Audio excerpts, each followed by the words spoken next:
Bismillah, Assalamualaikum warahmatullahi wabarakatuh. Saya Arif Syahenda dari HK 18D.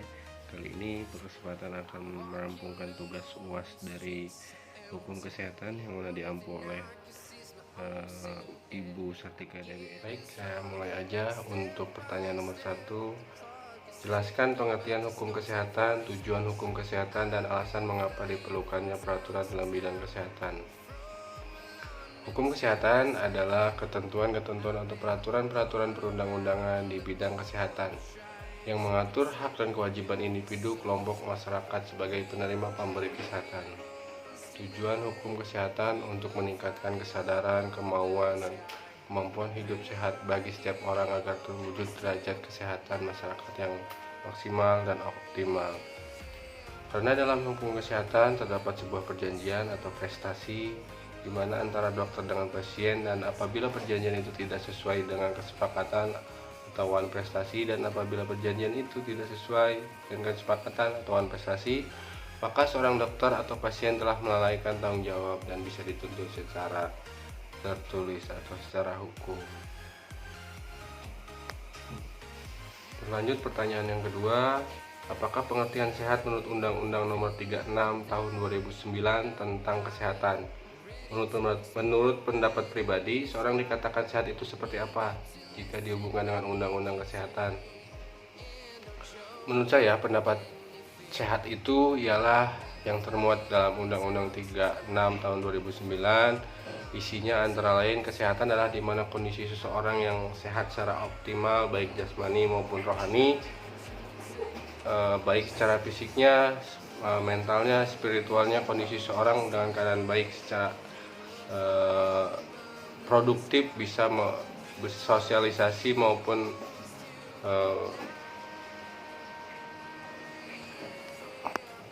bisa bersosialisasi atau berinteraksi sesamanya, karena pada hakikatnya manusia adalah makhluk sosial yang mempunyai jiwa jasmani yang harus sehat apabila harus berinteraksi satu sama lain. Kemudian pertanyaan yang nomor 3, dilihat dari kacamata hukum, hubungan pasien dengan dokter termasuk dalam lingkup hukum perjanjian. Perjanjian seperti apa yang dimaksud dalam hukum kesehatan? Sepakat para pihak yang mengikatkan diri terjadi perjanjian untuk melaksanakan tindakan medis. Persetujuan atau perjanjian ini mempunyai kekuatan yang mengikat satu sama lain dalam artian mempunyai hukum tetap. Berarti dokter boleh menjalankan kewajiban memberikan informasi dan memberikan hak kepada dokter untuk melakukan tindakan medis.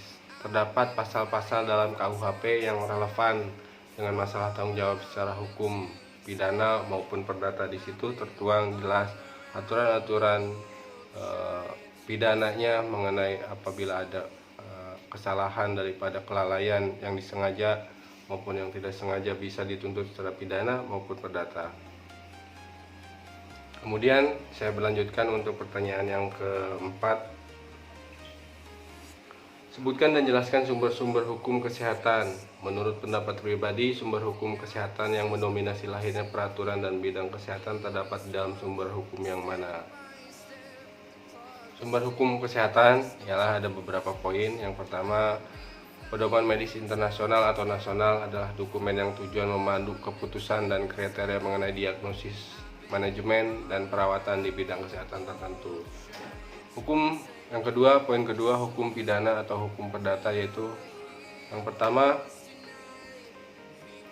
hukum perdata yaitu hak dan kewajiban yang timbul hubungan pelayanan kesehatan, persetujuan dokter, pasien, dan keluarga, kelalaian perdata.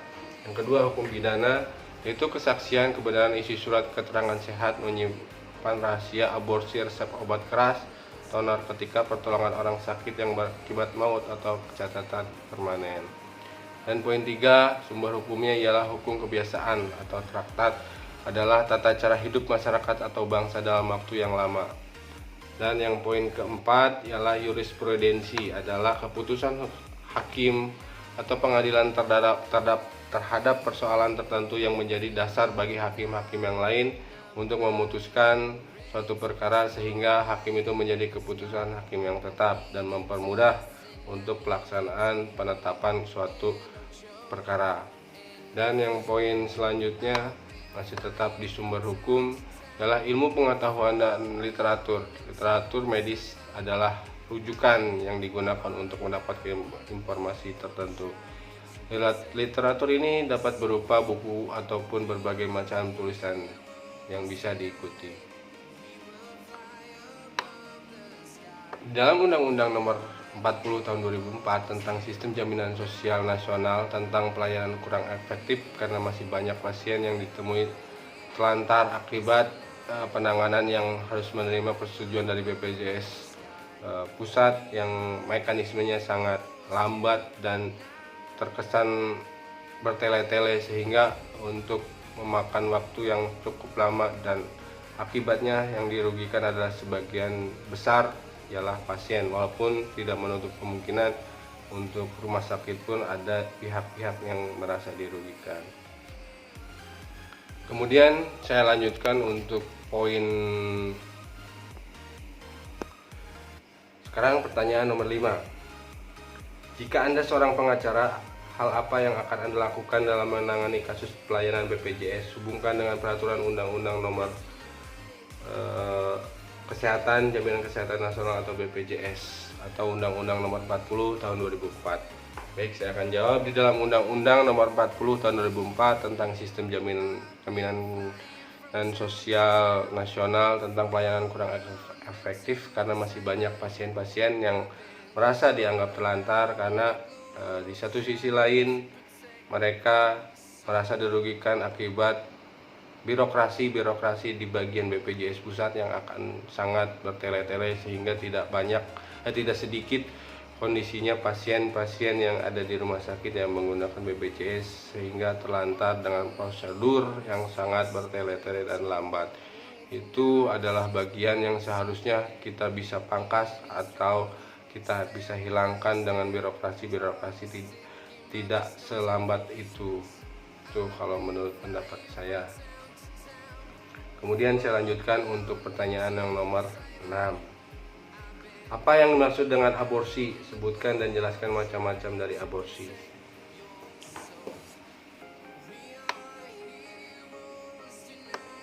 Aborsi adalah pengguguran janin yang dikandung perempuan dengan tindakan tertentu sebelum sempurna masa kehamilannya, baik dalam keadaan hidup ataupun mati, sebelum si janin bisa hidup di luar kandungan namun telah terbentuk sebagian anggota bagian tubuhnya. Dan aborsi ini juga dibagi beberapa poin. Yang pertama disebut abortus provocatus medicinalis atau bahasa Indonesia tindakan aborsi yang dilakukan karena alasan kesehatan bagi si ibu, harus memang secara medis harus dikeluarkan karena mengingat kesehatan si ibu kalau janinnya tidak dikeluarkan akan berdampak lebih buruk kepada kesehatan sehingga dilakukannya aborsi.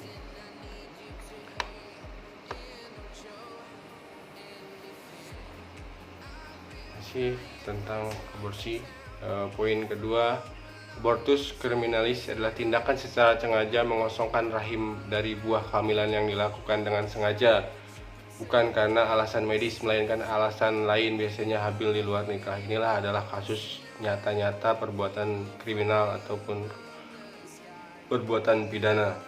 Yang ketiga, jenis aborsi lainnya abortus komplet ialah bahasa Indonesia fenomena jenis keguguran di mana seluruh hasil konsepsi telah keluar dari rahim pada kehamilan yang kurang dari 20 minggu.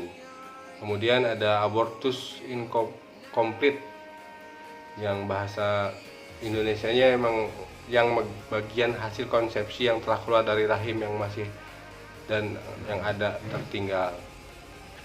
Kemudian ada abortus imminens, ialah jenis keguguran tingkat permulaan terjadi pendarahan per vagina sedangkan jalan lahir masih tertutup dan hasil konsepsi masih baik di dalam rahim, tampak mirip dengan abortus incipea yang mengancam jiwa sehingga harus dikeluarkan. Kemudian mised aborsi ialah keguguran yang ditandai dengan embrio atau fetus telah meninggal di dalam kandungan sebelum kehamilan 20 minggu dan hasil konsepsi seluruhnya masih dalam kandungan. Dan yang terakhir, perihal aborsi ialah abortus habitualis, yang artinya keguguran yang terjadi sebanyak 3 kali berturut-turut atau lebih pada satu penderita akibat gangguan yang terjadi pada sistem reproduksi.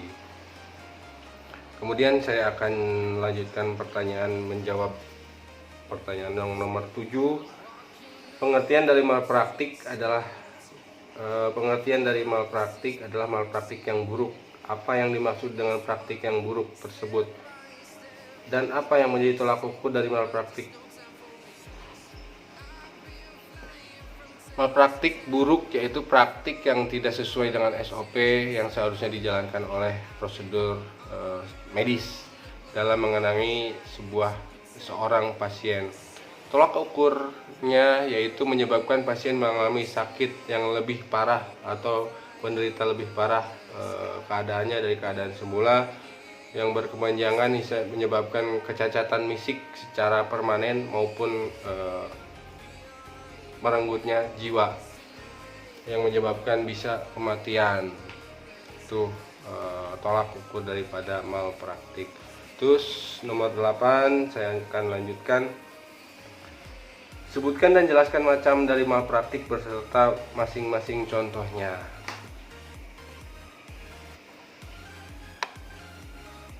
Macam-macam malpraktik. Yang pertama, malpraktik medik, yang merupakan bentuk kelalaian profesional yang menyebabkan terjadinya luka berat pada pasien atau penggugat sebagai akibat langsung dari perbuatan ataupun pembiaran oleh dokter atau yang tergugat. Jadi dokter melakukan kelalaian karena seorang pasien dibiarkan untuk sehingga menjadi keadaan lebih berbahaya. Yang kedua, malpraktik etik, ya, yang artinya tindakan dokter yang bertentangan dengan etika kedokteran sebagaimana yang diatur dalam Kode Etik Kedokteran Indonesia, merupakan seperangkat standar etika, prinsip, aturan, norma yang berlaku untuk dokter.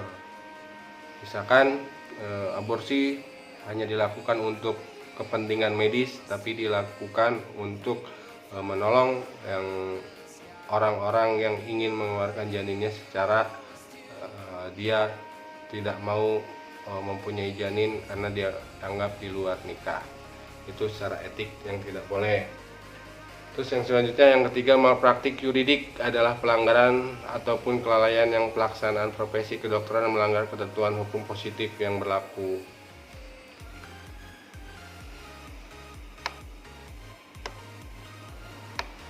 Kemudian ada lagi kelanjutannya tentang masih malpraktik perdata. Terjadi jika dokter tidak melakukan kewajiban ingkar janji, yaitu memberikan prestasi sebagaimana yang telah disepakati.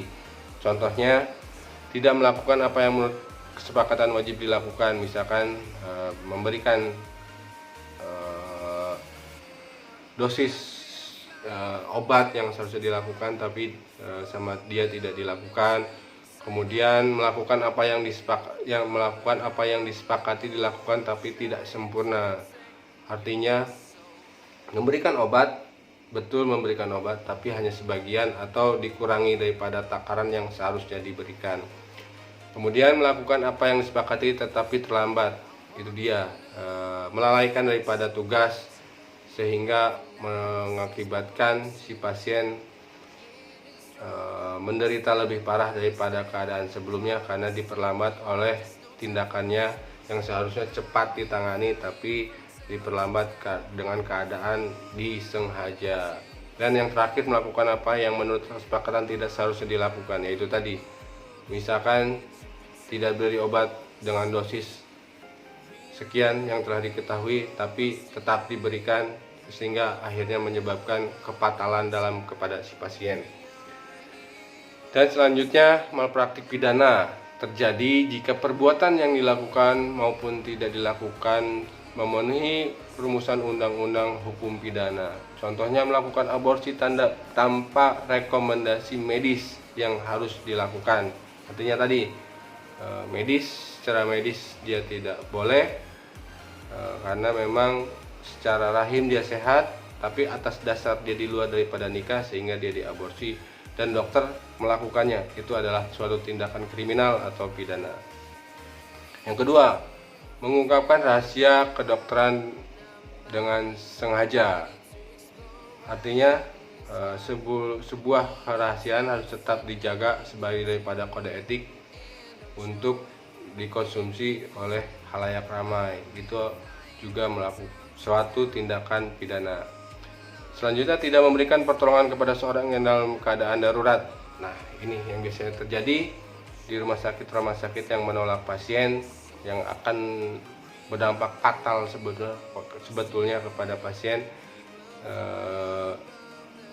Keadaan pasien darurat tapi tidak ditolong, hingga akhirnya banyak pasien yang menyebabkan kematian atau bahkan kecacatan tetap tubuh permanen. Ini adalah merupakan sebuah pelanggaran pidana secara kode etik kedokteran. Kemudian, membuat surat keterangan dokter yang isinya tidak benar. Ini banyak terjadi, hati-hati bagi pekerja ataupun sekolah, mahasiswa segala macamnya, tidak boleh, karena itu memasukkan dokumen merupakan suatu tindakan pidana. Misalkan kita sakit minta SKD padahal tidak sakit karena malas untuk bekerja atau malas untuk kuliah, sekolah dan sebagainya macamnya, itu ketika dokter memberikan atau menyetujui daripada pelanggaran tersebut, itu sudah termasuk dari bagian pelanggaran pidana. Ya. Selanjutnya, yang terakhir, praktik administrasi terjadi jika dokter menjalankan profesinya tidak memindahkan ketentuan-ketentuan hukum administrasi negara. Contohnya, menjalankan praktik kedokteran tanpa izin. Banyak dokter tidak mempunyai izin praktek tapi dilakukan izin dibuka, apalagi dengan buka prakteknya itu praktek aborsi, itu sudah merupakan daripada pelanggaran berat hukum administrasi. Jadi tidak boleh dokter atau masa berlaku suatu klinik lah, katakan contohnya masih tetap berjalan, tapi masa izinnya sudah habis, itu tidak boleh juga walaupun dokternya dokter bagus. Yang kedua, menjalankan praktik kedokteran tidak sesuai dengan kewenangannya. Nah, itu dia.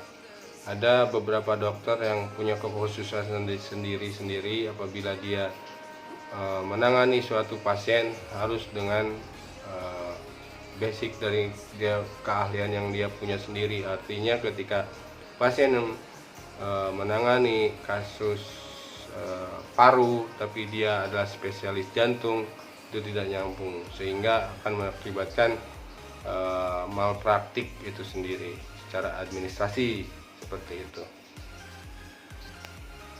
Saya lanjutkan untuk menjawab pertanyaan nomor 9. Sebutkan yang dimaksud eutanasia. Sebutkan dan jelaskan jenis eutanasia dan syarat kriteria seperti apa yang jika eutanasia dilakukan pada manusia. Eutanasia adalah praktik pencabutan kehidupan manusia atau hewan melalui cara yang dianggap tidak menimbulkan rasa sakit atau menimbulkan rasa sakit yang minimal. Biasanya dilakukan dengan cara memberikan suntikan yang mematikan. Macam-macam eutanasia ialah: 1. Eutanasia aktif adalah perbuatan yang dilakukan secara aktif oleh dokter untuk mengakhiri hidup seseorang atau pasien yang dilakukan secara medis. Ini sangat berbahaya, atau suntik mati ya. Yang kedua, eutanasia pasif adalah perbuatan menghentikan atau mencabut segala tindakan atau pengobatan yang perlu untuk mempertahankan hidup manusia sehingga pasien diperkirakan akan meninggal setelah tindakan pertolongan dihentikan. Artinya misalkan pertolongan di ICU karena si pasien tidak mempunyai biaya, akhirnya dicabut alat bantu pernapasan, inkubator dan segala macamnya, sehingga menyebabkan pasien meninggal secara perlahan. Kemudian euthanasia volunteer adalah penghentian tindakan pengobatan atau mempercepat kematian atas permintaan sendiri. Yang terakhir adalah euthanasia involunteer, yang artinya jenis euthanasia yang dilakukan pada pasien dalam keadaan tidak sadar, yang tidak mungkin untuk menyampaikan keinginannya.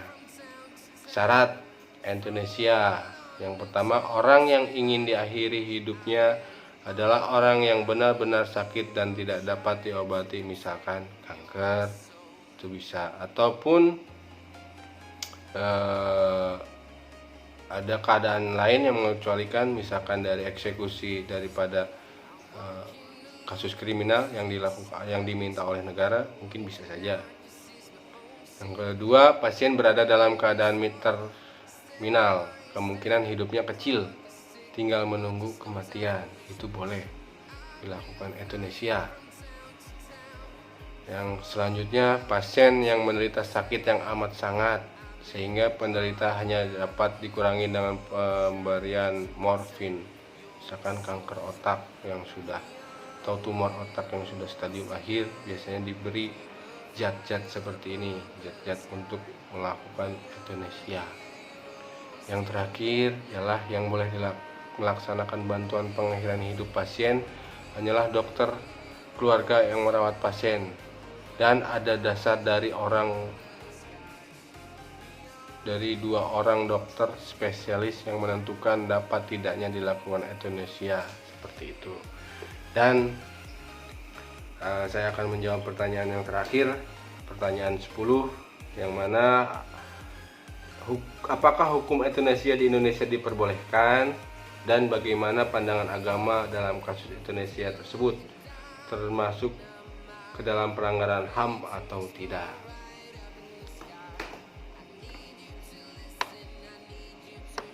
Secara garis besar, Indonesia memang belum mengatur secara spesifik dan tegas mengenai masalah euthanasia ini. Dan hal ini masih menjadi perdebatan atau polemik dari beberapa kalangan yang menyetujui tentang euthanasia atau pandangan berbagai macam agama tentang euthanasia ini. Yang pertama, pandangan agama Hindu terhadap euthanasia adalah didasarkan pada ajaran tentang karma moksha atau ahimsa. Yang selanjutnya, pandangan agama Buddha terhadap euthanasia adalah sesuatu perbuatan yang tidak dapat dibenarkan dalam ajaran agama Hindu. Jadi agama Hindu mereka sangat melarang keras. Dan yang ketiga, pandangan agama Islam terhadap euthanasia adalah suatu tindakan memudahkan kematian, meringankan penderitaan si sakit baik secara positif maupun negatif. Tindakan euthanasia adalah perbuatan melanggar hak asasi manusia karena menyalahi daripada kodrat iradat Tuhan, karena mendahului daripada takdir Tuhan yang seharusnya bukan kewenangan daripada manusia itu sendiri. Ada beberapa alasan sehingga tindakan euthanasia melanggar hak dasar kehidupan manusia, melanggar deklarasi yang dikeluarkan PBB, pasal 28A Undang-Undang Dasar 1945, KUHP pasal 344, dan yang paling penting adalah melangkahi wewenang yang maha kuasa. Demikian isi daripada tugas UAS hukum kesehatan. Kurang dan lebihnya saya mohon maaf. Wassalamualaikum warahmatullahi wabarakatuh.